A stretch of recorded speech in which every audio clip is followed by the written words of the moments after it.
Армысыздар, құрметті асаршылар. Мына бір жағадан бас, бір жеңнен қол шығаратын кез келді ғой. Енді түсінігі аз болып жатса, түсінігі аз болып жатқан адамдар түсінер. Үмітімізді үзбейік. Біреу ар тартты екен, біреу бер тартты екен деп, ондай ауызбіршілікке келе алмайтын адамдар үшін ниетті аударудың қажеті жоқ. Біз ешқандай заңға қайшы тірлік жасап жатқан жоқпыз. Осы асар баспананың арқасында қоғамдық бірлестіктің, яғни Жасыл Желкен қоғамдық бірлестігінің бар екенін білдік, Құдайға шүкір. Ол қоғамдық бірлестік халықтың мұңын мұңлап, жоғын жоқтап жүрген бірлестік, бірден бір. Осы Жасыл Желкеннің көмегіменен жарыққа шығып кетсек әжеп емес. Өйткені себепсіз еш нәрсе болмайды. Қазір бәріміздің де ниетіміз тексеріліп жатыр. Ол ниетті дұрыстау керек.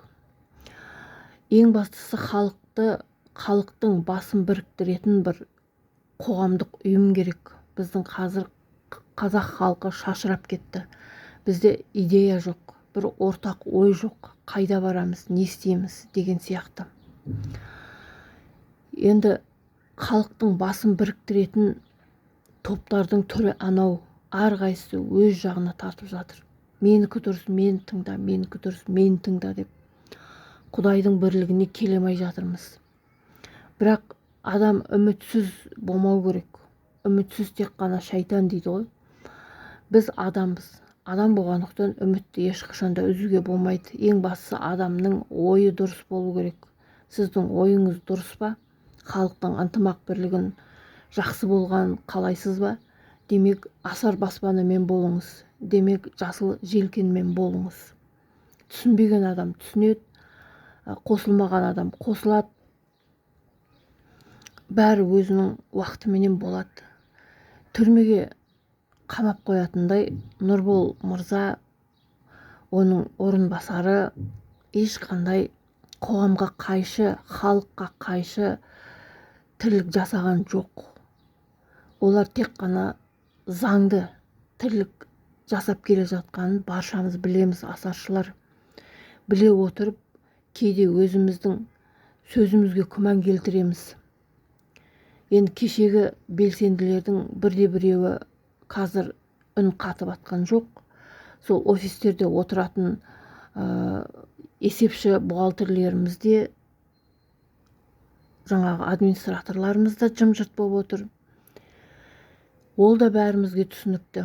Бірақ біз үмітімізді үзбейміз. Құдайға шүкір, көкірегі ояу, өзінің ісіне де, тірлігіне де берік азаматтарымыз бар екен. Азаматтарымыз деп мен бүкіл сол ұйымдастырып жүрген белсенділерді айтып отырмын. Ер азаматы бар ішінде, әйел азаматтары бар. Құдайға шүкір, тоба. Сол кісілердің айтқанын істеп, жаса деген жасап, біз заңды ешқандай бұзып жатқан жоқпыз. Ешқандай біз елбасымызға